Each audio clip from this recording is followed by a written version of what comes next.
आज हम बात करेंगे योग दर्शन के बारे में कि योग दर्शन हमें वास्तविक किसका ज्ञान करवाता है। योग दर्शन से हम क्या जान सकते हैं कि जिस प्रकार से महर्षि पतंजलि ने जो प्रथम सूत्र में कहा है अथ योग अनुशासनम, अर्थात योग क्या है, एक प्रकार का अनुशासन है। अथ यहाँ पर जो महर्षि ने प्रारंभ करने के लिए एक मंगलाचरण के लिए अथ का प्रयोग किया है, अर्थात अथ योग अनुशासनम कि योग जीवन का एक सम्यक, एक संतुलन, एक अनुशासन ही क्या है, योग है। फिर अगले सूत्र में महर्षि कहते हैं अथ योग अनुशासनम योगश्चित्त वृत्ति निरोध, अर्थात योग क्या है, चित्त की वृत्तियाँ अर्थात चित्त में जो हमारे अनेक प्रकार के विचार उठते रहते हैं, ये विचार चाहे हम सो जाते हैं फिर भी ये हमारे मन में उठते रहते हैं। इन विचारों का दमन करना, इन विचारों का शमन करना कि ये विचार हमको कभी भी विचलित न करें, हमारे मन में चंचलता पैदा न करें। और वर्तमान में हम देखते हैं कि जो भी मानसिक रोगों का, जो भी तनाव का, जो भी टेंशन का मूल कारण ही यही है कि हमारा चित्त है वह बहुत विचलित रहता है, वह एकाग्र नहीं रह पाता, वह स्थिर नहीं रह पाता और मनुष्य न जाने क्या क्या सोचता रहता है और उसके मन में कितनी ही घृणा भर जाती है स्वयं के प्रति।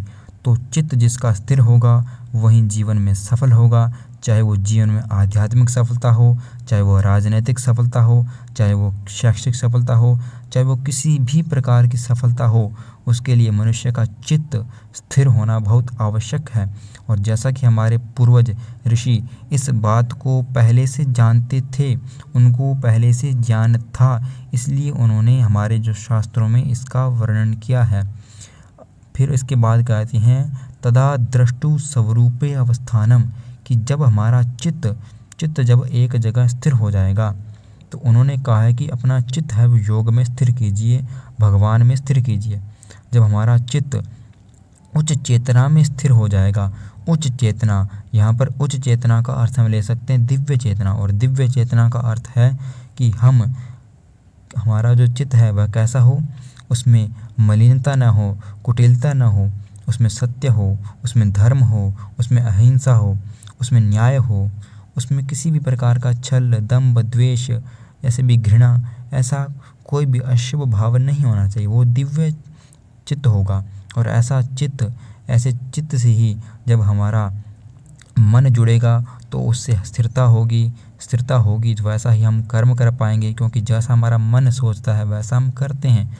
यही वैदिक सिद्धांत है, ठीक है। यानी कर्ण और जो कार्य का सिद्धांत है यही वैदिक सिद्धांत है। कि फिर इसके बाद जैसा कि हम चर्चा कर रहे थे तदा द्रष्टु स्वरूप स्थानम कि मनुष्य अपना सत्य स्वरूप है, अपना वास्तविक स्वरूप है, उसको जान पाएगा।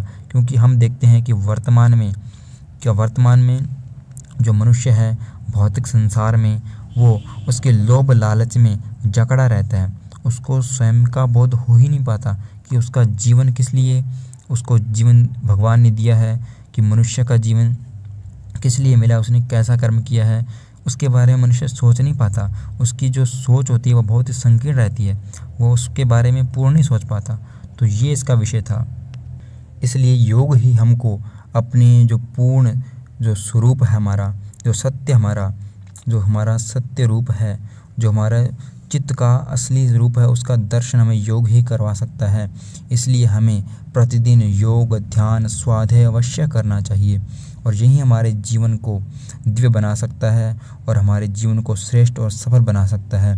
तो ये आज हमने योग दर्शन के प्रथम जो 3 सूत्र हैं इनके बारे में हमने जाना कि किस प्रकार से महर्षि ने एक अच्छे जीवन को जीने के लिए, अपने जीवन को श्रेष्ठ और दिव्य बनाने के लिए कितना अच्छा विधान किया है। लेकिन फिर भी हम इसको जान नहीं पाते, इसकी महत्ता को जान नहीं पाते। हम इसको सुनते अवश्य हैं लेकिन उसको जी नहीं पाते।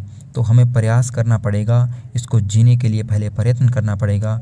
उसका अभ्यास करेंगे तो जीवन में उसकी जो आदत बनेगी तो हम उसको कर पाएंगे। तो आज के लिए इतना ही। ओम धन्यवाद।